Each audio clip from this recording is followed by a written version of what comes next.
Então, bom dia, alunos do primeiro período do curso técnico em agropecuária integrado do IF Goiano Campus Cristalina, que é o professor Jardel.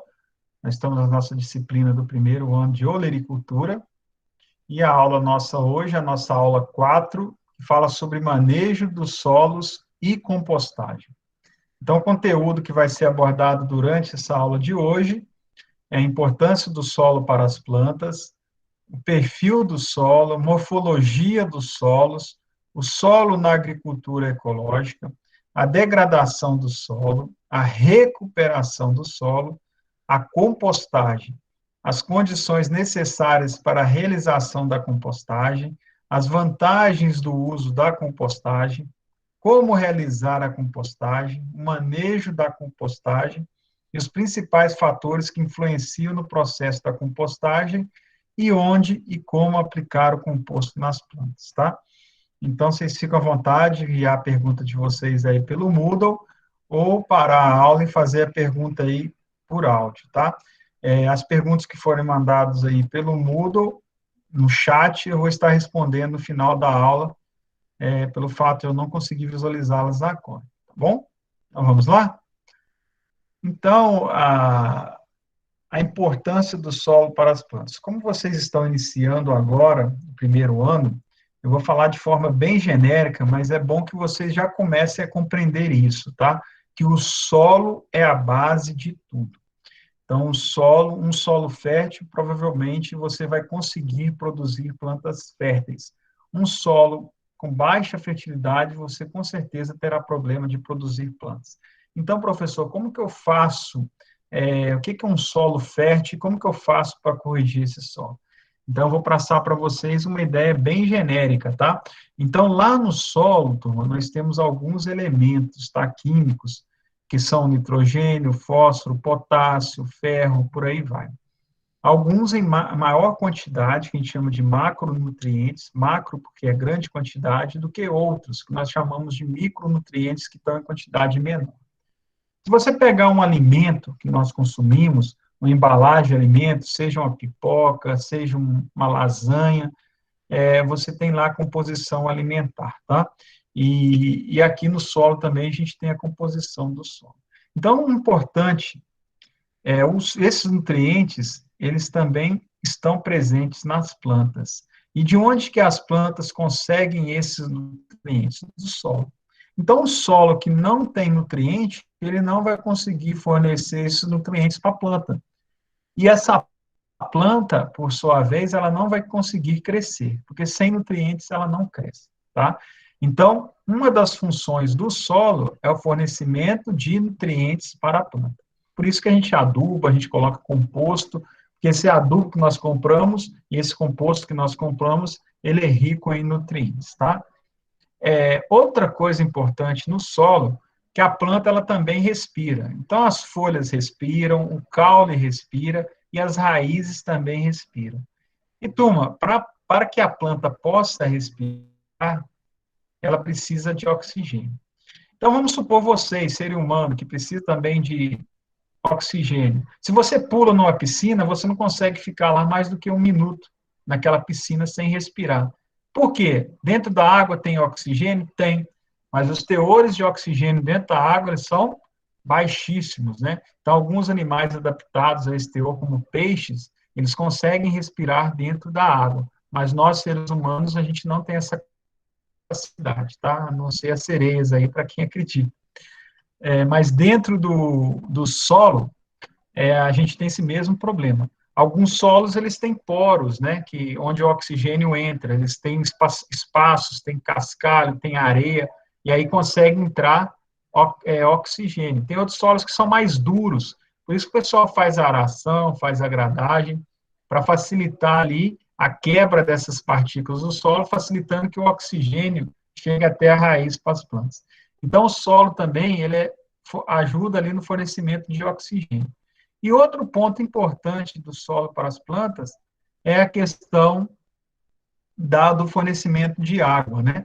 Então, o solo, quando ele é muito duro, muito compactado, a água cai aqui e escorre, como se fosse um asfalto. Então, você olha lá dentro do solo, tem pouca água. Por outro lado, se você tem um solo que é muito rico em areia, em partículas grandes, quando chove, essa água ela escorre. Então, a gente tem o ideal é um solo que tem um pouco de areia e um pouco de argila, tá? Que é uma partícula menor. Então, a planta ela precisa de água. De onde que ela obtém essa água? É do solo, tá? Através das raízes. Então, se não tem água no solo, a planta também não desenvolve. Então, as funções do solo: fornecer nutrientes, fornecer água, oxigênio, tá?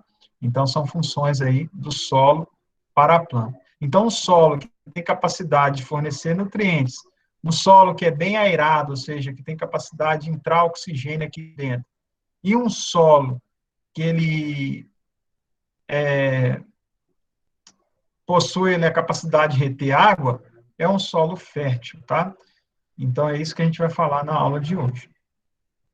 Então, se você pegar um solo e você cortar dessa forma aqui, você vai perceber que eles têm diferentes camadas, tá? Ou horizontes, que nós chamamos.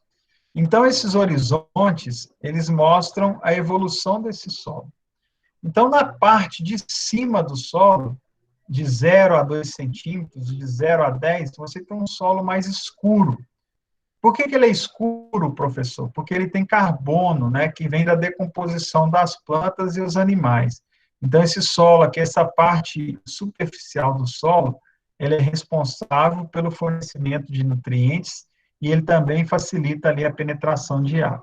Se você pegar de 10 a 30 centímetros, já começa a ficar mais duro, né? É um solo ali que está começando a ser formado.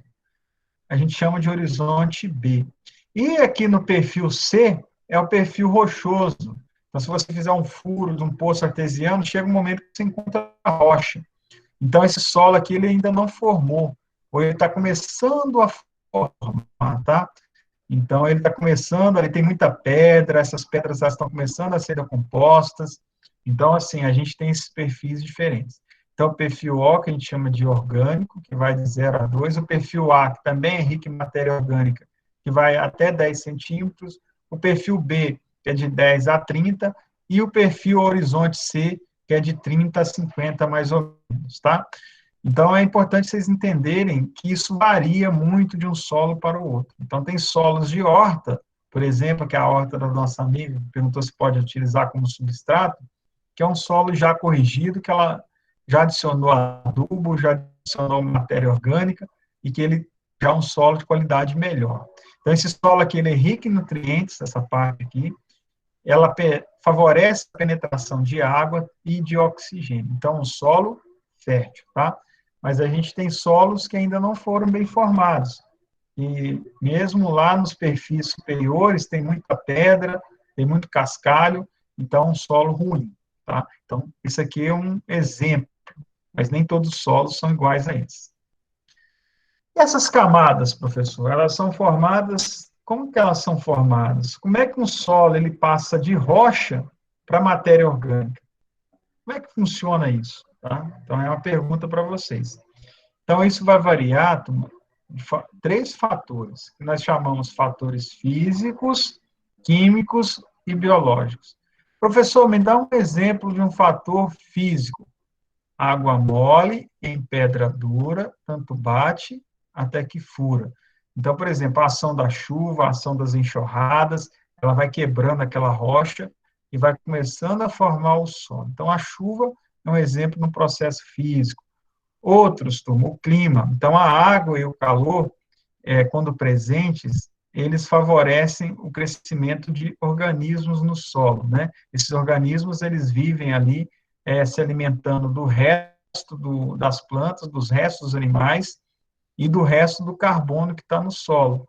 E esses animais que vivem no solo, eles também degradam esses restos de alimentos, né, das plantas. Então, é muito comum, quando você revira uma moita de mato que está um mês ali no chão, ou quando você pega um animal morto, você vai ver que está cheio de micro-organismos ali. O que eles estão fazendo? Eles estão quebrando aquelas moléculas, se alimentando daqueles animais, estão defecando, urinando, então eles estão quebrando aqueles nutrientes que estão no corpo do organismo e devolvendo eles para o solo, né? Então, da terra, você vem, da terra voltará. Então, isso aí é um outro ditado que a gente pode relacionar aí com aspectos biológicos, tá? E os químicos. Então, você tem vários elementos que estão presentes no solo que ajudam ali na degradação desse solo, tá? Tem metais pesados, metais corrosivos, então também auxilia ali na decomposição dessas rochas. A rocha sempre é um material de origem. Então, milhões e milhões de anos atrás, a Terra era uma grande pedra. Então, todo o planeta Terra era uma pedra. Aí veio a evolução, vieram as primeiras chuvas, as tempestades, foi formando a atmosfera, então foi modificando o ambiente. Então, do ponto de vista evolutivo, foram formando o solo, tá? É, tirando o aspecto religioso, né? Então, para quem acredita lá que Adão e Eva, tal, eu também sou católico, religioso, mas, assim, se você pegar do ponto de vista da biologia, cientificamente, os cientistas explicam dessa forma, né? Lá no início, tudo era uma grande rocha. Então, começou a surgir os organismos, que são plantas, chamados de vegetais, e os animais. Então, começou a formar a Terra como ela é hoje, tá? A topografia, ela influencia muito também no solo, então você tem solos mais acidentados, como na minha região, lá da zona da Mata Mineira, em Minas. Você tem solos mais planos, como é aqui na região do Cerrado. Então, cada topografia, você tem uma formação diferente do solo. E também a idade, nós temos solos mais jovens e solos mais antigos, né? Para vocês terem uma ideia, um dos solos mais antigos que nós temos no planeta está aqui na nossa região, é o solo do Cerrado. Esse solo nosso é um solo muito antigo, né? Não teve erupções vulcânicas aqui, não tem encontro de placas tectônicas aqui. Aqui é uma região onde que tem, esse solo aqui teve origem milhões e milhões de anos atrás. Então, esse é um solo, geralmente, um solo considerado pobre, né? Porque choveu tanto que aqueles nutrientes que estavam no solo, a água da chuva durante milhões e milhões de anos foi lavando esses nutrientes. Ah, professor, então como que o senhor explica que aqui é o lugar que mais se produz alimentos no Brasil, né, junto com o Mato Grosso? É porque o pessoal corrige, né? Eles pegam esse solo nosso, que é um solo pobre, eles adicionam adubo mineral, adicionam matéria orgânica, criaram plantio direto, que eu vou explicar para vocês lá na frente, e hoje deram condições para que nós fôssemos referências no Brasil e no mundo na produção de alimentos. Coisa que há 20, 30 anos atrás a gente não conseguia, tá? Então, o solo, ele varia de acordo com esses fatores. O clima, devido à presença de água e calor, o material de origem, o tipo de rocha que formou esse solo. Então, a gente tem rochas basálticas, rochas magnesianas. Então, cada rocha formou um tipo de solo diferente. Os organismos que vivem, né, os tipos de plantas e animais, então, aqui na região do Cerrado, árvores, troncos com árvores retorcidas, arbustos, vegetação rasteira, os animais aqui da nossa região. A topografia, então, nosso relevo é um relevo mais plano, então não tem tanta vossoroca ou enxurrada. E a idade, né? O nosso solo aqui é um solo muito antigo, então é um solo com baixa fertilidade. Então, todo solo, ele varia de acordo com esses fatores aqui. O clima afeta a distribuição das plantas e animais, por exemplo, o clima lá da Amazonas, que vocês aprenderam lá no básico, né? O solo da Amazônia, o clima da Amazônia é um clima quente e chuvoso. Então, você tem muita luz, você tem muito calor. Lá você tem muitas plantas, muita água e muitos animais. Então, o clima ele afeta a distribuição das plantas e animais indiretamente através da sua influência sobre o solo. Então, se não chove, não tem água no solo. Se não tem água no solo, não tem como desenvolver planta. Exemplo do deserto, né? No deserto não chove, o solo é arenoso, então não tem planta. Por quê? Se não tem água no solo, as plantas não conseguem desenvolver. Lembra lá atrás que a planta ela precisa do nutriente, precisa da água e precisa do oxigênio. Se falta a água, não tem planta, deserto. Se falta o oxigênio, por exemplo, um solo muito compactado no meio de uma estrada de terra na roça, não tem planta. Por quê? A planta não consegue, porque não tem oxigênio ali dentro. E às vezes também não tem água, né? então não consegue penetrar água. Então, o solo é a base de tudo.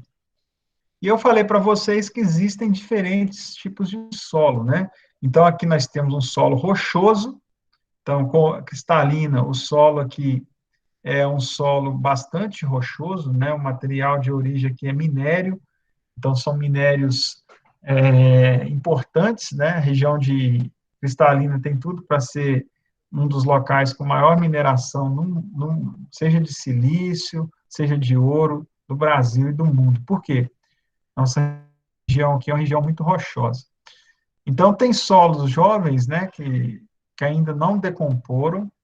Então, por que o nosso solo, o senhor falou que é antigo, professor, e aqui está parecendo que ele é jovem?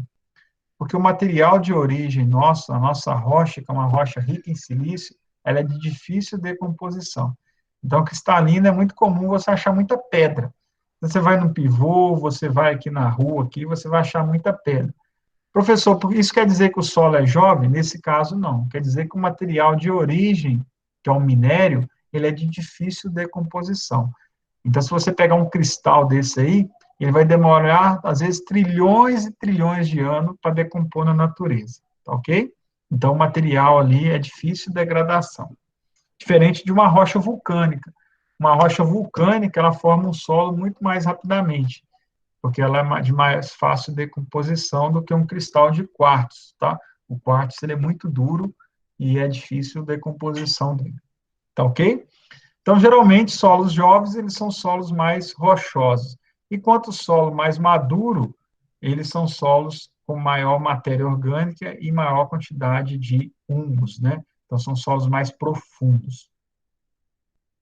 Então, os solos, eles vão diferir um do outro da constituição. Então, se o material é rochoso, por exemplo, o material é rico em quartzo, ou se o material é rico em rochas vulcânicas. Então, são constituições diferentes. A cor, tem solo que é mais claro, tem solo que é mais avermelhado, tem solo que tem uma cor mais arroxeada, mais escura. Então, o solo varia um do outro pela cor. A textura, o que é textura, professor? Você pegar a areia, você passar na mão assim, ela vai ter uma textura. Se você molhar a areia e tentar fazer um bolinho, você não consegue fazer aquele bolo. Agora, se você pega uma terra roxa, uma terra rica em matéria orgânica, se você joga água e faz um bolo, forma um bolo ali, entendeu? Então, isso é textura. A estrutura desse solo é uma estrutura mais arenosa, mais argilosa, é mais ceroso, então ele tem mais brilho ou não. Ele tem mais poro, por exemplo, um solo rico em areia, ele tem mais poro do que um solo rico em argila, que é uma constituição mais fina. A consistência, a profundidade, nós temos solos mais profundos, solos mais rasos. A composição química, que são aqueles nutrientes, tá? O pedoclima, que a gente chama a interação entre a disponibilidade de água no solo e a evapotranspiração. Então, toda a planta, ela transpira, ela joga água para fora. Então, ela pega a água do solo e joga fora pelas folhas. Então, tem lugares que tem muita água e muito quente, ela transpira mais. Outras regiões que é muito frio e tem pouca água no solo, ela vai transpirar menos. E a pedoforma, que é a associação de formas de paisagem. Então, cada paisagem, por exemplo, se for lá na Amazonas, você vai encontrar na camada superficial do solo muito resto de folha, resto de galho. Então, a paisagem ali interferiu na formação daquele solo. A partir do momento que você corta as árvores da Amazônia e planta soja, a tendência é que os micro-organismos que estão ali comam aquela matéria orgânica, se alimentam dela, e passados 2, 3 anos, aquele solo, que é um solo muito rico, ele perde toda a fertilidade. E aí, o que nós temos que fazer? Repor com nutrientes de fora, tá? Então, essa é uma das preocupações da degradação lá da Amazônia para plantio de soja e milho, por exemplo, é uma das preocupações, né? Solo na agricultura ecológica. Professor, o que é agricultura ecológica? Turma, eu vou falar para vocês. Em 2008, 2009, tá? Eu morei durante 8 meses nos Estados Unidos. Fui fazer um intercâmbio agrícola. Estava no meu doutorado. Uma das coisas que eu percebi de diferença entre os Estados Unidos e o Brasil nessa parte de agricultura é que lá nos Estados Unidos quase tudo já era orgânico. Então, a gente tinha tomate orgânico, nós tínhamos alface orgânico, nós tínhamos cenoura orgânico, nós tínhamos pepino orgânico. E eu fiquei pensando, nossa, será que no Brasil um dia vai ser assim? E hoje, uma das áreas que mais cresce dentro da agricultura é a que a gente chama de agricultura ecológica ou agricultura orgânica, tá? Que é você produzir os alimentos sem resíduos de agrotóxicos, sem adubos minerais, ou seja, de forma mais sustentável. Então, daqui a 8 anos, quando vocês estiverem formando engenheiros agrônomos ou tecnólogos de horticultura ou mestres nessa área, vocês vão ter que trabalhar com certeza, com a agricultura orgânica. E o que é isso? Que conceito é esse? Hoje eu vou trazer para vocês uma introdução, tá? Então, no caso da agricultura orgânica ou ecológica, esse solo, ele é encarado como se fosse um organismo vivo, né? Se ele tem água, se ele tem matéria orgânica, se ele tem mineral, ele vai ter ali metabólicos, ele vai ter bactérias, micro-organismos com fungo, que vai estar tudo presente nele. Então, na agricultura ecológica, o solo é um organismo vivo, tá? Como qualquer outro organismo que você conhece. Então, ele vai precisar de quê? De estabilidade e alimento de qualidade e em quantidade adequada. Nós não precisamos de água, nós não precisamos de alimento, então esse solo, ele precisa de água, ele precisa de nutrientes. Se nós estamos doentes, se a gente tem algum problema de circulação, nosso sangue ele não tá coagulando, ele está endurecendo, a gente não toma um anticoagulante, então esse é um ponto importante. Às vezes esse solo ele está doente, então se ele está muito duro, não entra água, não entra oxigênio, então o que que nós vamos fazer? Nós vamos remexer esse solo, nós vamos plantar plantas que têm um sistema radicular mais agressivo para quebrar esse solo, para que possa voltar a entrar água e voltar a entrar nutrientes. Então, o solo, ele pode estar sem, se ele é vivo, ele precisa de comida, ou seja, ele precisa de mineral, ele precisa de água, ele precisa de oxigênio para desempenhar suas atividades com máxima eficiência. Qual que é a principal atividade desse solo? Para que a gente precisa dele? Para colher o nosso alimento, né? Então, só sem um solo, nós não teríamos alimento, nós não teríamos a alface, a couve, o repolho, a maçã, a banana, ou seja, nós morreríamos todos de fome, né? Porque se a gente não tem planta, nós não temos animais e nós não temos alimento para esses animais, então a gente não consegue sobreviver. A gente não come plantas nem animais. Então, professor, esse solo é muito importante, né? Claro que é importante, turma. E vocês vão ser bem pagos, bem remunerados para manter esse solo com água, com oxigênio e com nutrientes. Professor, como que eu faço isso? Não é simples, tá, turma? Da mesma forma que o médico, ele aprende a lidar com o paciente, ele aprende a tratar o paciente, vocês vão estudar durante 8, 10 anos para aprender a cuidar do solo. Então, não vai ser uma aulinha de uma hora e meia, que eu vou ensinar tudo para vocês, não. Esse assunto, para vocês terem uma ideia, tem um mestrado em solos, um doutorado em solos, tem um pós-doutorado em solos. Então, para quem quer ir aprofundando, é uma infinidade de coisas, tá? Que dá para trabalhar só com solos. Mas aqueles profissionais que têm um alto conhecimento de solos, eles são muito bem remunerados e muito bem requisitados. Um dos grandes problemas do solo é a contaminação. Eu peguei essa foto aqui, peguei da internet, mas eu poderia muito bem ir ali para o sentido Lages, né? Antes de chegar na nossa área do IF ali, virar à esquerda, nós temos o lixão da cidade ali. Inclusive o prefeito Daniel e o senhor Gelson Bedin está com um problemão ali em mãos, porque o Gelson está fazendo um loteamento ali do lado, e o Daniel, ele tem até 2025 para desativar aquele lixão, não vai poder mais ter lixão a céu aberto, né? É uma lei federal que os municípios vão ter que adequar. Então, o prefeito hoje ele está buscando um local para o novo lixão e vai ter que sumir com aquele lixão ali. Como que eu vou sumir com aquele lixão ali? Então, eu estou ajudando, tá? Eu estou correndo atrás de um colega meu que formou em Viçosa, trabalhou nos Estados Unidos, ele escreveu um livro, chama Tedson Luiz Galvão, ele trabalhou numa empresa americana, trabalhando com produção de energia através do lixão. Então, o pessoal vai tirar gás metano, esse gás metano é o mesmo gás quase de cozinha que vocês têm aí, ele produz energia, ele produz eletricidade, e a ideia é a gente usar essa energia para iluminar ali o IF Goiano nosso, que vai ser do lado ali, né, a parte agrícola, e também todo o loteamento e parte da cidade, tá? E com o tempo esse lixão ali vai despoluindo, vai saindo aquele monte de urubu que tem lá, aquele cheiro forte, e a gente vai fazer um parque ali, para que você e seus filhos possam fazer caminhada, possam andar de bicicleta, possam correr ali no parque, tá? Então, daqui a 50, 40 anos, aquilo ali vai ser um parque para a gente poder passear ali com os nossos filhos, tá? Então, o problema hoje é a contaminação de solos. Pode ser um lixão, pode ser tambor com resíduos de agrotóxicos, tá? Então, para você fazer para você poder recuperar aquele lixão ali, você tem que estudar bastante, você tem que saber como que a gente faz uma usina para retirar aquele metano, como que funciona essa extração de metano, qual o tamanho da usina, quanto que nós vamos gastar. Então, você está vendo por que a gente estuda tanto? Eu não vou conseguir ensinar vocês despoluição de um lixão numa aula. Às vezes o cara faz mestrado, doutorado e trabalha 10 anos nessa área para aprender a fazer a descontaminação de lixão. Mas olha o tanto de serviço que tem para o TEDS. Toda prefeitura até 2025 vai ter que começar a trabalhar para sumir com esse lixão. Vai faltar serviço para ele? Você acha que quanto que ele vai ganhar fazendo esse trabalho? Ele é um dos poucos no Brasil que faz isso. Então, assim, para vocês que se especializam, estudam bastante, tem muita área de atuação, tá?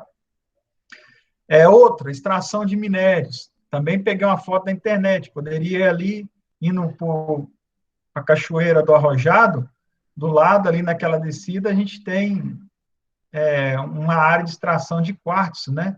Um buraco lá, todo cheio de poluição, poderia ter ido lá tirado uma foto. Eu vou fazer isso nas próximas aulas. Tentar trazer aqui de cristalino. Como que eu recupero aquela área lá agora?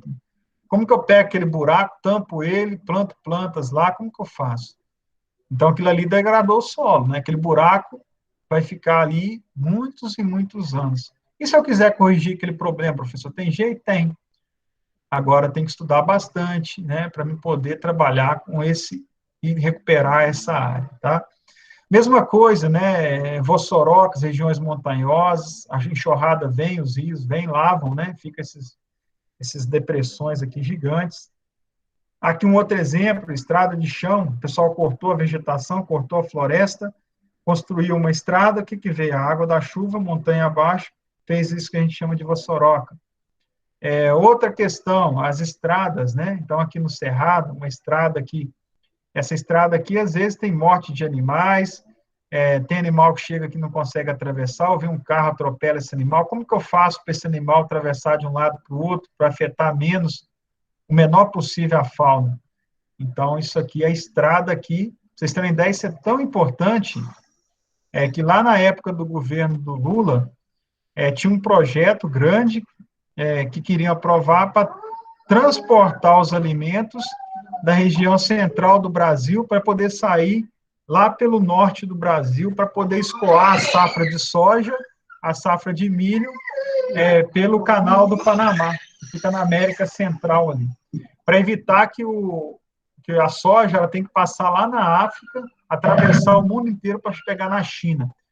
Então, o pessoal queria fazer uma rodovia gigante, não foi aprovada porque ia desmatar, ia passar no meio da floresta amazônica, ia ter que fazer várias pontes, e não tinha um estudo ambiental bem feito. Hoje foi aprovada a obra, né? Mas tem muita gente protestando, muito indígena protestando, que isso vai passar no meio das aldeias, etc.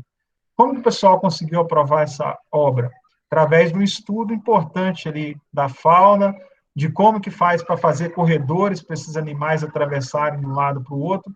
Ou seja, a estrada, chuva, mineração, isso faz degradar o solo. Outra degradação do solo, salinização. Então, à medida que chove muito, ou na beirada de mar, o vento vem e traz o sal do mar e deposita ali no solo. Com o tempo, esse solo vai ficando com muito sal e as plantas ali vão ficando com dificuldade de absorver nutrientes. Como recuperar um solo salinizado? Tá? Vocês vão aprender. A compactação. Então, por exemplo, áreas onde foi pecuária, que os animais pastejam, né? Geralmente, passados os anos, esse solo vai ficando duro, dificulta a formação de raiz, dificulta a entrada de água, dificulta a entrada de oxigênio. Então, esse solo vai ficando pobre. Estrada, é muito comum você ver poça d'água na estrada. Por que forma poça d'água na estrada?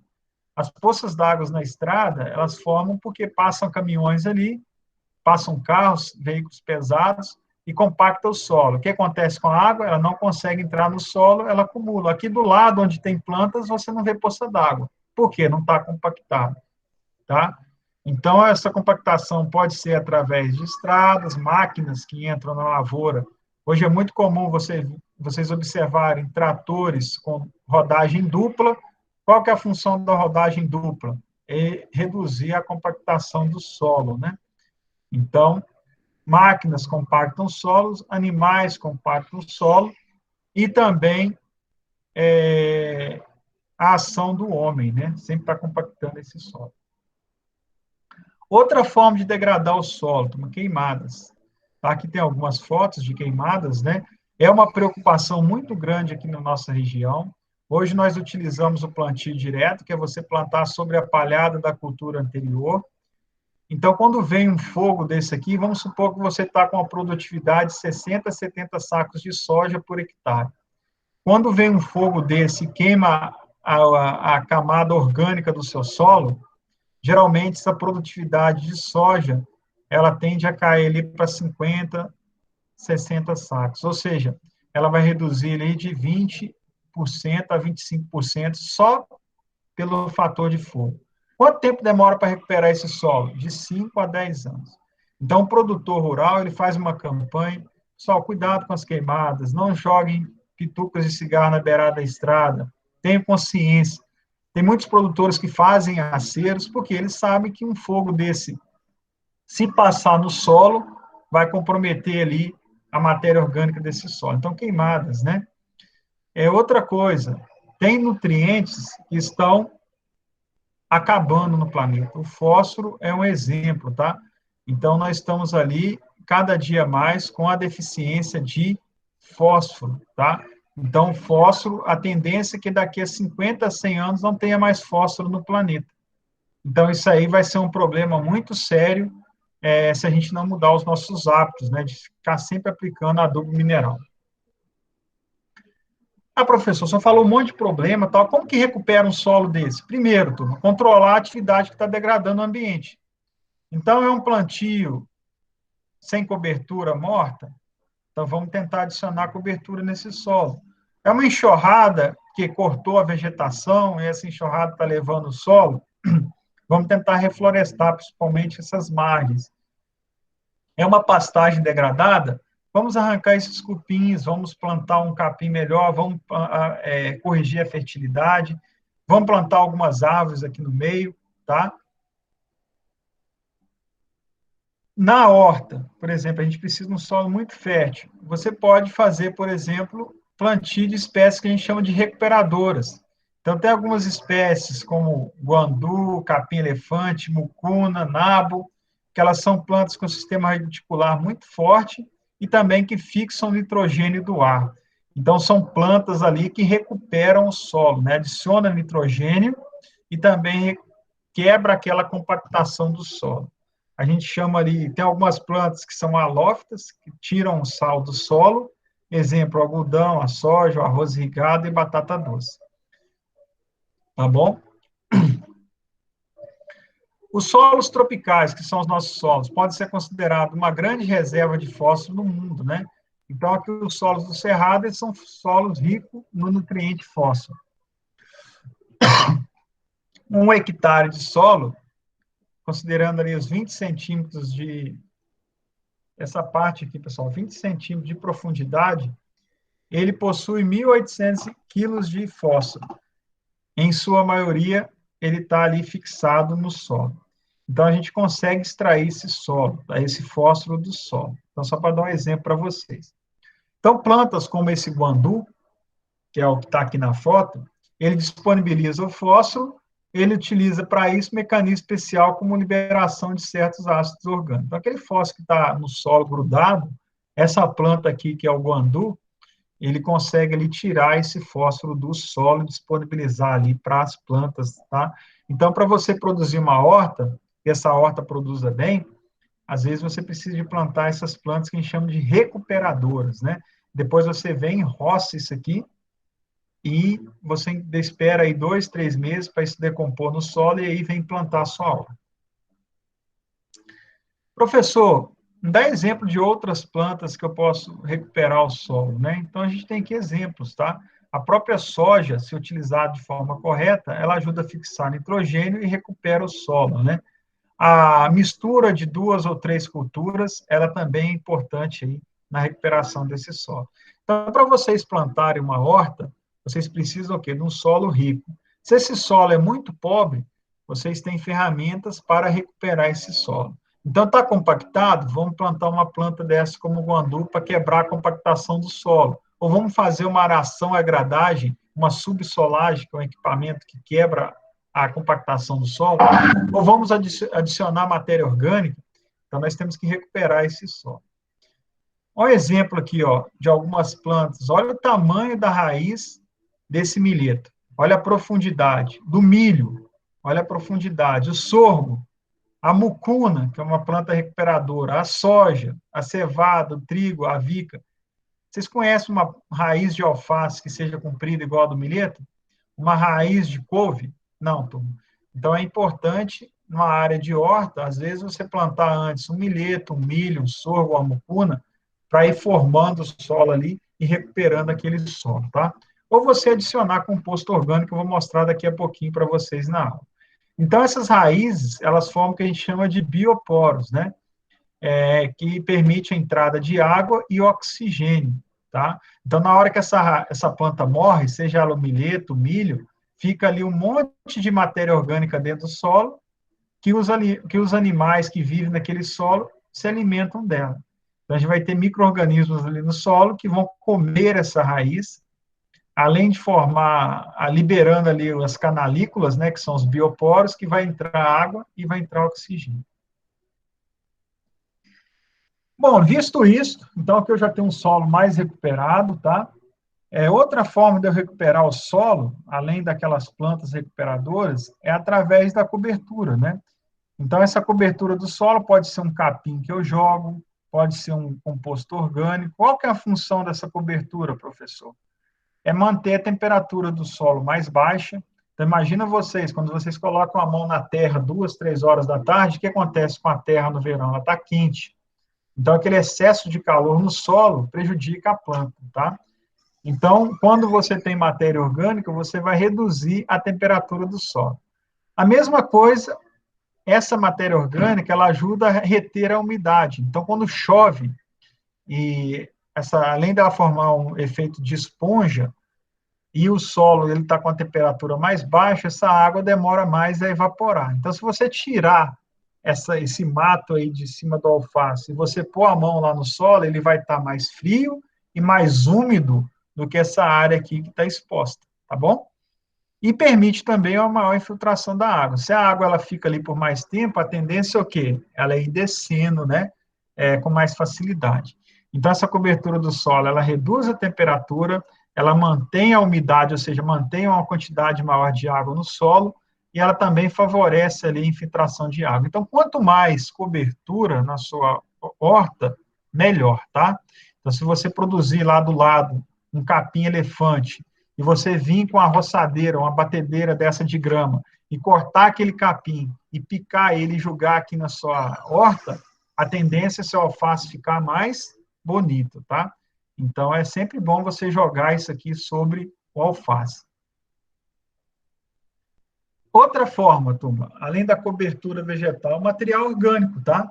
Então, material orgânico, ele pode ser uma fonte de matéria orgânica. Exemplo, resíduo agrícola, então, casca de algodão, farelo de soja, tá? São resíduos agrícolas ali importantes. Resíduos agroindustriais, então, cada vez mais o pessoal está utilizando, né? Restos de alimento, mostrei lá no shopping para vocês o resto da comida do restaurante, que o pessoal utiliza ali para produzir hortaliça lá no teto do shopping, resíduos sólidos urbanos tratados. incluindo material de poda das plantas. Então, a prefeitura ela faz a poda, junto aquele monte de galhos. Se a gente triturar aqueles galhos, a gente pode fornecer nos assentamentos rurais, num projeto de extensão, e o pessoal utilizar isso aqui, esse mulch, que a gente chama, para as hortas lá dos assentamentos, tá? Resíduos de restaurante, falei para vocês, é importante. A recuperação do solo. Então, como que você faz para recuperar aquele solo? Através do manejo biológico, né, que é o manejo da vida desse solo, e também através da prevenção. Os fundamentos dessa recuperação do solo, adição constante de material orgânico. Então, à medida que a planta cresce, você tira as folhas de alface, você tira a raiz da cenoura, você tira lá o pepino, a tendência é você pegar parte desses nutrientes que estão aqui na matéria orgânica, elas foram para a folha, foram para o fruto. Então, você tem que repor. Como é que você repõe? Adicionando mais material orgânico. Se você só tira e não coloca nada, a tendência é esse solo, o quê? Com o passar do tempo, ele ficar pobre, ele perdeu os nutrientes. Então, sempre é importante você estar repondo o material orgânico ali.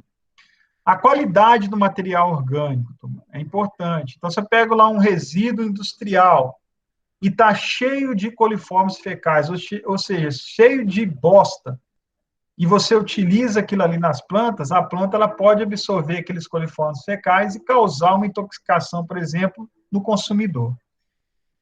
Raízes vivas, né? Então, sempre ter raiz no solo. Então, se você colhe o alface, deixa o alface 2, 3 anos ali, sem plantar nada, o que vai acontecer com aquele solo? Ele vai morrendo, né? A água vai levando os nutrientes, vai ficando duro. Então, a mesma coisa você pegar um solo de um lote. O que acontece com o solo de um lote onde o pessoal não deixa planta nenhuma ali naquele lote? A tendência é aquele solo ficar ruim, ficar duro. Então, sempre ter raiz o ano inteiro, sempre colocar material orgânico de qualidade, sem intoxicação, sem semente, né? Às vezes a gente pega lá um material orgânico de uma área que tem um monte de tiririca. A gente traz aquele material orgânico para o quintal da nossa casa, nossa horta, joga lá em cima. O que vocês estão fazendo? Plantando tiririca. Então, isso é um cuidado também que vocês têm que ter, tá? Os implementos agrícolas, eles também são utilizados na recuperação do solo. Eu falei do escarificador, olha aqui, do lado do campo de futebol nosso do IF, a gente vai plantar ali umas hortaliças, para as aulas práticas de vocês, para a gente poder fazer essas aulas lá a campo. E lá é uma região que tem muita pedra, então tem que arrumar um trator muito pesado, com um implemento muito grande, para eu poder quebrar um pouco a compactação daquela área, tá? Mesmo assim vai ser difícil, porque lá a gente tem rocha. Então, lá eu acho que a gente vai ter que adicionar. Se vocês passarem lá hoje, vocês vão ver um monte de soja lá. Foi um experimento que eu colhi com os meninos de iniciação científica. O resíduo da debulha eu joguei lá. Então, a tendência agora é a gente espalhar, passar a grade, para ir tentando ali formar aquele solo, tá? Mas tem implementos como escarificador, subsolador, arado, né? Esse aqui é um arado de disco, que ajuda também a recuperar o solo, tá? Olha que exemplo, ó, isso aqui foi lá na minha época da UFV, lá em 2002, tá, quando eu fazia aula lá na UFV. Isso aqui era uma montanha que o professor nosso de agroecologia, ele tinha lá na região, da propriedade do senhor João dos Santos, que é esse senhor aqui, tá? Esse aqui é o filho dele lá. Então, eles estavam recuperando. Olha ali, turma, 10 anos, 15 anos depois, não sei, não lembro exatamente quantos anos foram, tá? Então, era dessa forma aqui, passou-se 10, 15 anos, como que está lá hoje, né? Então, aquela mesma área se tornou essa área aqui. Isso é um exemplo prático, né, de um projeto lá da UFV de recuperação dos solos. Aqui nós temos alunos do mestrado em solos, do doutorado em solos, nós temos alunos da graduação de iniciação científica que trabalharam nesse projeto, né? Como que isso aqui, turma, vira isso aqui? Da mesma forma que isso aqui vira isso aqui de novo, tá? Se a gente não tiver a consciência e se nós não soubermos manejar de forma correta o solo, tá? Então, o solo é vida. Então, ele consegue ser muito rico, muito sadio, e ele também consegue ser muito doente e muito pobre, tá? Como nós, seres humanos, também. A gente consegue ser isso aqui, e tem pessoas que conseguem ser isso aqui, tá? Mesma coisa ao solo. Então, vocês estão sendo treinados a cuidar desse solo para fazer com que ele produza isso, tá? Se você não tiver conhecimento, não tiver estudo, você vai colher só isso aqui. Então, vocês começaram a aprender isso agora, tá? Tem um longo caminho pela frente. Uma das formas, turma, de recuperar esse solo é através da compostagem, tá? Professor, o que é compostagem? É um processo de decomposição da matéria orgânica, pode ser resíduo de restaurante, resíduo de folha, resíduo de animal, né, de esterco, resíduo de frango. Então, você vai ter que decompor aquilo ali. Ah, por que tem que decompor, professor? Porque se você joga o esterco do boi, a bosta do boi direto lá no pé do alface, o que acontece? Como não está decomposto, ele vai matar o pé de alface, tá? Depois eu vou explicar por que mata para vocês. É um pouquinho complexo, mas mais com o andar da carruagem vou mostrando para vocês. Então, essa compostagem é um processo que envolve transformação de natureza biológica, ou seja, aqui tem fungo, aqui tem bactéria, que são organismos vivos, que vai quebrando, tá? Que vai transformando isso aqui. Química, aqui tem água, tem compostos químicos, que também são importantes. Promovidas por uma grande variedade de micro-organismos, como fungos e bactérias, que vivem nesse próprio solo. Esses organismos obtêm, a partir da degradação da matéria orgânica, o carbono. Então, eles comem, isso aqui é a comida deles, tá? Do mesmo jeito que a gente come alface, come boi, os micro-organismos comem esse resto de planta aqui, resto de animal, tá? Então, é o alimento deles. E os demais nutrientes minerais necessários para a sua sobrevivência. Além desses compostos químicos, os micro-organismos também necessitam as condições ideais. Falei para vocês que é a temperatura, a umidade, que é água, tá? Então, nós não conseguimos viver lá no Polo Norte sem uma roupa, sem uma cobertura. Mesma coisa, o animal, ele não consegue viver numa terra dessa a 0 graus, a -5, ele morre de frio, tá?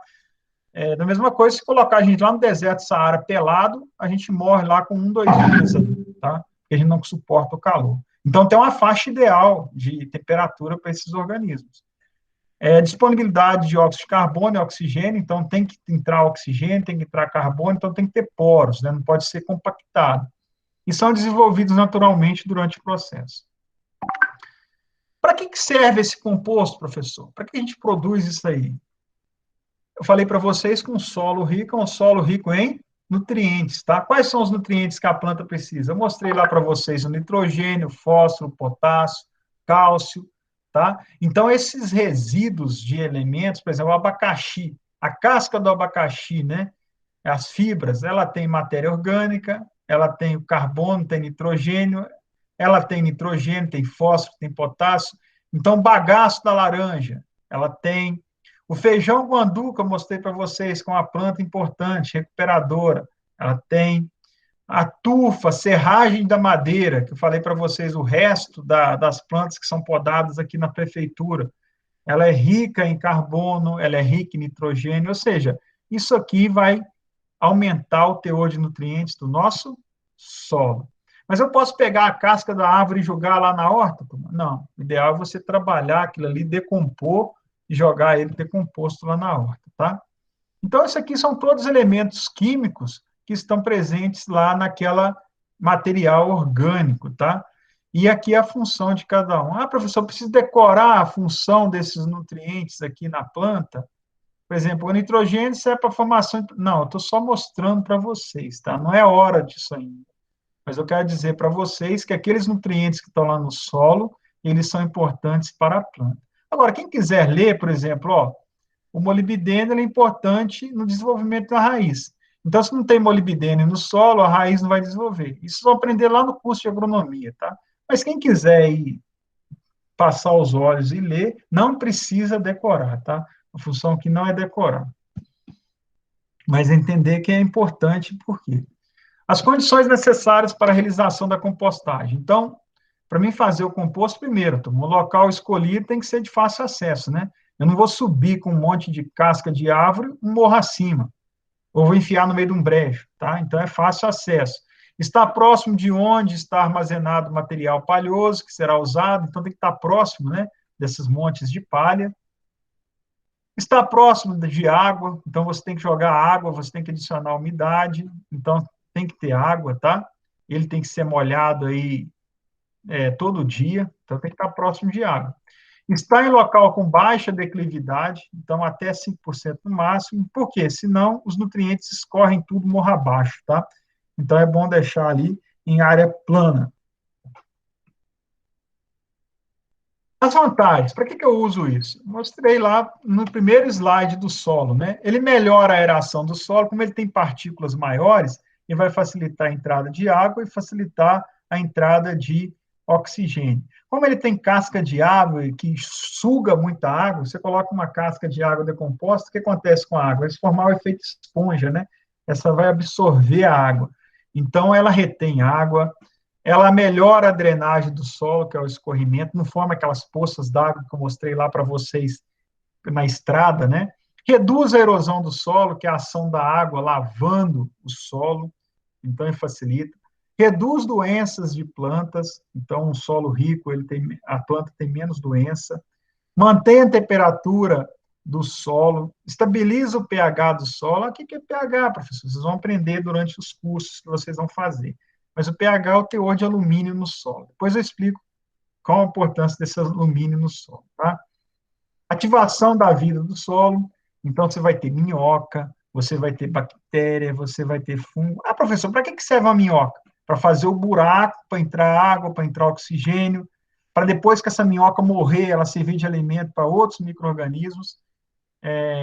E esses elementos que estão na minhoca, que quando o corpo dela decompõe, a planta absorve também, tá? Então, quanto mais vida no solo, melhor o solo. Aproveitamento agrícola da matéria orgânica. Então, você vai utilizar ali essa matéria orgânica que está no solo para produzir alimento. Professor, então só quer dizer que um solo rico tem um solo com muita minhoca? Claro, um solo com muita minhoca geralmente tem muita água e tem muito nutriente, tá? Geralmente é um solo rico. Processo ambientalmente seguro, tá? Então, não forma resíduo, não forma problema nenhum para o produtor. Degrada substâncias inibidores de crescimento vegetal. Então, vou mostrar para vocês que tem alguns elementos que estão no solo que dificultam o crescimento da planta. Então, essa matéria orgânica aqui, ela vai combater essas substâncias, tá?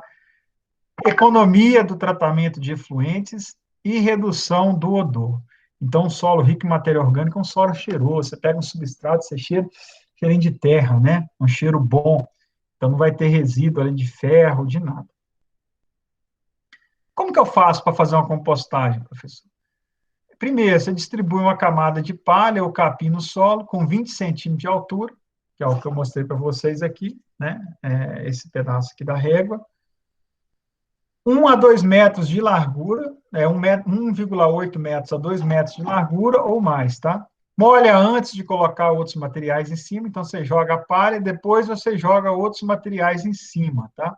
Misturar e umedecer os materiais a serem compostados para cada 1 litro de solo, né? Formar a pilha até 1,20 m, 1,50 m de altura. Eu meço 1,80 m, a maioria de vocês deve medir aí em torno de 1,5 m, 1,60 m. Vocês estão crescendo ainda, né? Com a mistura umedecida a 60%, então você vai apertar a massa do composto com a mão e não deve escorrer água, então não é excesso de água nem falta d'água. Cobrir uma palha seca, a pilha pronta para manter a umidade e a temperatura.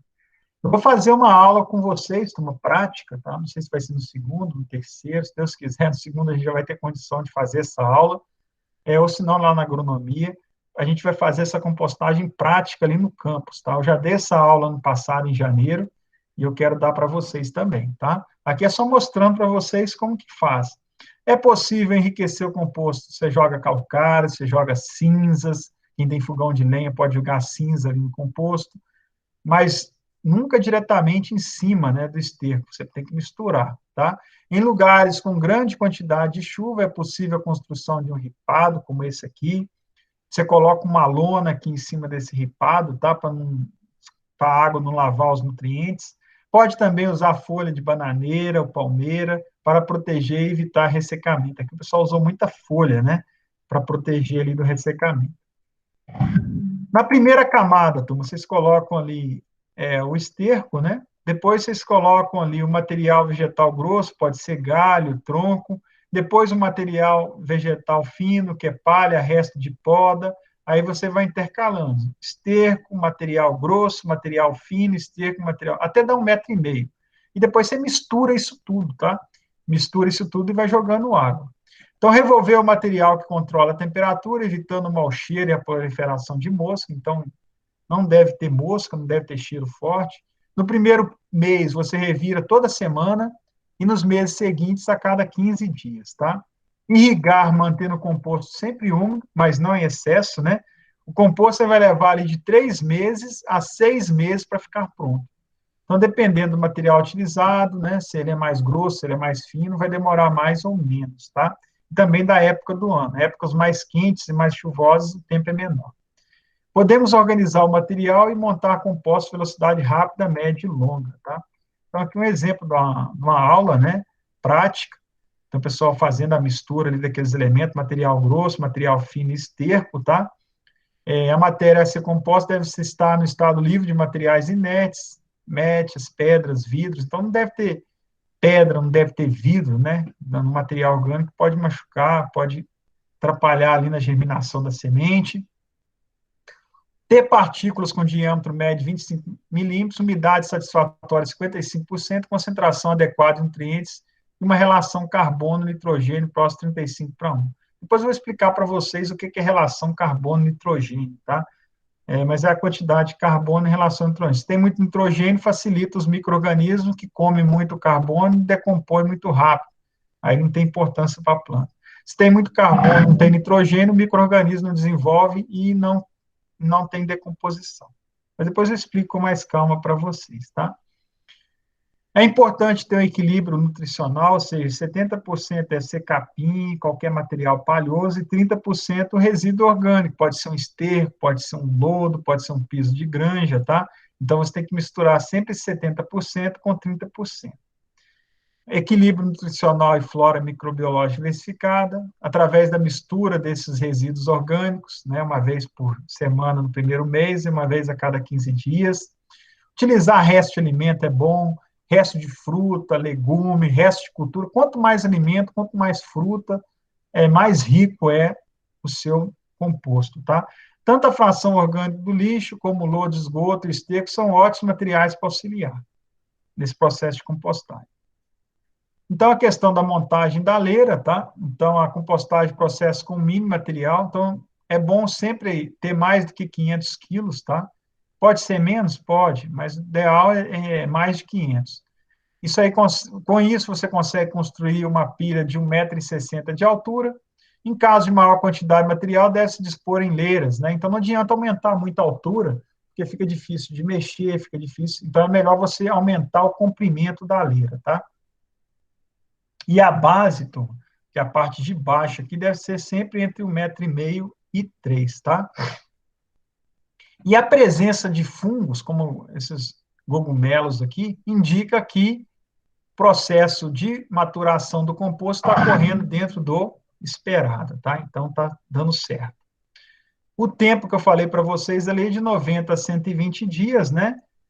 Para materiais curados, e dentro de 30 a 60 dias ele está estabilizado. Então, você vai gastar aí de 60 a 90 dias, a 120 dias, para você poder jogar aquilo ali na planta, tá? Quando você esfregar o composto entre as mãos, e você pegar a sua mão, ela não estiver suja, é sinal que o composto está pronto, tá? E também, turma, quando não ocorre perda de água, né? E a cor já está bem escura, está soltinho, né? Você pega ali, está bem solto e com cheiro de terra, tá? Não tem cheiro de casca de laranja, não tem cheiro de nada, o cheiro é da terra, tá bom? Como que você faz para determinar se a umidade está boa? Então, no processo de decomposição da matéria orgânica, a umidade garante a atividade microbiana, né? Uma das maneiras de verificar o teor de umidade é apertar o composto com as mãos. Você aperta, se o mesmo tiver uma concentração de água adequada, poderemos sentir a umidade e a agregação do material. Então, forma o bolinho que a gente fala, né? Então, quando está com 60% ali de umidade. O oxigênio, eu falei para vocês que é importante, né, e influencia a compostagem. Então, tem duas formas de você adicionar oxigênio. Tubulação, com ventilador, que joga oxigênio lá dentro. Então, aqui é um cano cheio de plástico, cheio de furo, tá? Aí você não precisa ficar virando, ou você virar manual, né, 2 vezes por semana, que eu falei para vocês, ou uma vez por semana no primeiro mês e 15 vezes, e uma vez a cada 15 dias depois do primeiro mês. Então, aqui já é um sistema todo mecanizado, né, turma? Aqui a gente não precisa de revirar nada, né? Já é inserido o oxigênio direto. A temperatura, eu falei para vocês, a temperatura ela não pode ficar nem muito alta, nem muito baixa, né? Então, no início, ela sobe muito, chega a 80%, 80 graus, mas depois ela deve ser mantida ali entre 60 a 65 graus nos primeiros 25 dias de compostagem. E depois, naturalmente, a temperatura vai reduzir. Então, a temperatura ela chega lá quase 70% no início, né, nos primeiros 30 dias, e depois ela vai caindo. Como que eu meço, professor, a temperatura? Então, a temperatura e a umidade pode ser controlado com a barra de ferro, tá? Essas barras de construção. Você enfia lá e você põe a mão. Se estiver muito quente, você não conseguir segurar na mão, está na hora de você misturar, você revirar a leira. Se não estiver muito quente, você pode manter ali por mais alguns dias, tá? Então, está quente e molhado, não há necessidade de molhar a pilha de composto. Caso esteja seca, deve-se molhar bem a pilha até aparecer a água lá embaixo no ferro, tá? E aí você consegue controlar a água. A temperatura ali, tipo, as características de matéria orgânica vão influenciar a temperatura, o tipo de sistema utilizado, tá? Se vai ser aquele sistema é, mecanizado com injeção de oxigênio, ou se vai ser outro sistema. O controle operacional, teor de umidade, você revirar, né, no período correto, tudo isso vai influenciar a temperatura, tá? A configuração geométrica da leira, a altura e a largura influencia também a temperatura. A relação carbono-nitrogênio, que eu falei para vocês, então o carbono ele vem da folha e dos galhos, e o nitrogênio ele vem dos micro-organismos. Então, quanto mais você adicionar material folhoso, galho, você aumenta carbono. Quanto mais você adicionar esterco, piso de frango, você aumenta nitrogênio. O ideal é essa relação ficar 30 de carbono para 1 de nitrogênio, tá? Então, por isso que é importante misturar aquela quantidade que eu mostrei para vocês. 3 partes lá de material folhoso, poroso, material seco, para uma parte de material úmido, para garantir esses 30 para 1, tá? Se adicionar muito esterco, muito piso de frango, às vezes vou ter muito nitrogênio e pouco carbono. Então, é sempre bom misturar o esterco com o material folhoso, tá? Então, resíduos palhosos são fontes de carbono, que eu expliquei para vocês. Já os legumes frescos, né, os resíduos fecais, que seja o esterco, o piso de frango, constitui fonte de nitrogênio. Então, se na massa de compostagem existir maior teor de nitrogênio do que carbono, ocorrerá a perda natural, né, provocada pelos micro-organismos. Eles vão comer todos os nutrientes que estão num monte, e aí não vai sobrar nada para a planta. E como que eu sei que tem muito nitrogênio, turma? É aquele cheiro forte de amônia, tá?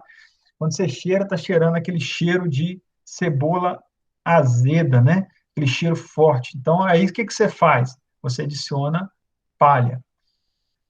Tamanho da partícula, então a partícula não pode ser muito pequena, que compacta, e também nem muito grande, que não desintegra, tá? Então, geralmente, ali, resto de cultura de soja e feijão, por exemplo, elas podem ser colocadas inteiro, mas pedaço de árvore, galho de árvore, casca, etc., é bom você picar, tá?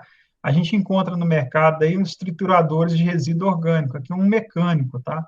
Isso aí para produtores de pequeno porte é muito interessante. O equipamento desse aí custa em torno de R$ 1.000, tá? Ele já, por exemplo, ali na região do Bedinho, ali onde teve que corte de eucalipto, tem um monte de eucalipto ali, o pessoal está tirando lenha. Se você for lá pegar e jogar dentro do triturador desse, você tem um material muito interessante para fazer seu composto, né? De graça. O pH, turma, que eu falei para vocês, que é aquele teor de nitrogênio. A gente usa muito teor de alumínio, né? Nós utilizamos muito medir pH em piscina.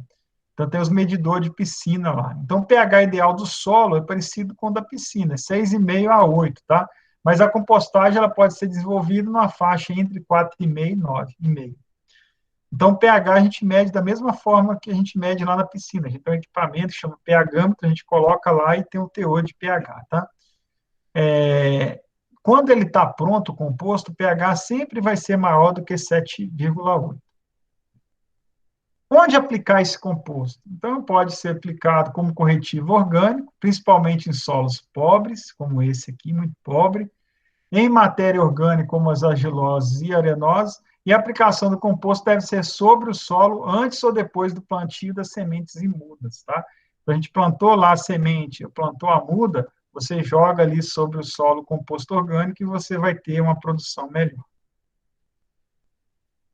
Aqui estão os exemplos de problemas quando você vai fazendo composto, né? E como é que você seleciona? Então, a temperatura demora a aumentar, falta nitrogênio, você adicionar material rico em nitrogênio, então você adiciona esterco ou leguminosa. Umidade baixa, revolver a leira e molhar com chuveiro fino. Falta de oxigênio, revolver a leira. Falta de oxigênio, encharcamento, revolver a leira. O odor está ruim, o odor está desagradável, umidade em excesso, revolver a leira e adicionar material seco. Surto de mosca, então tem muita mosca na pilha. Pouca condições de higiene no local, revolver a leira e cobrir com palha, tá? Cheiro de amônia, que é excesso de nitrogênio, geração de chorume, revolver a leira, relação carbono-nitrogênio imprópria, adequar a relação, adicionar material seco, tá? Então, turma, essa é a nossa aula, tá, de compostagem. A gente gastou mais ou menos uma hora, mas como eu estava explicando para vocês lá no início, a gente atrasou um pouquinho, tá? Ficou alguma dúvida aqui em relação à aula, pessoal? Thales caiu a internet. Tenho mais uma dúvida. Tem que ser só alface? Não, turma, não precisa ser alface. Pode ser couve, pode ser cebolinha, pode ser cenoura, tá? Tem alguma dúvida em relação à aula? Alguma curiosidade, alguma coisa que vocês ficaram? Senão eu vou interromper aqui a gravação, tá? Parar aqui.